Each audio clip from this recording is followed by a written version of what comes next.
the world's thinnest drill bit. It is even thinner than a needle and thread. So what exactly is it used to drill?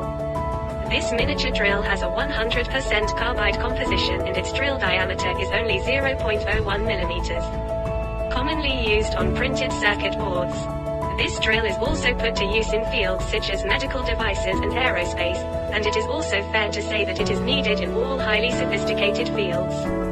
The diameter of this drill is 1/8 of a human hair, which makes it the thinnest drill bit that can be manufactured in the world today. So, do you know how big the world's thickest drill is?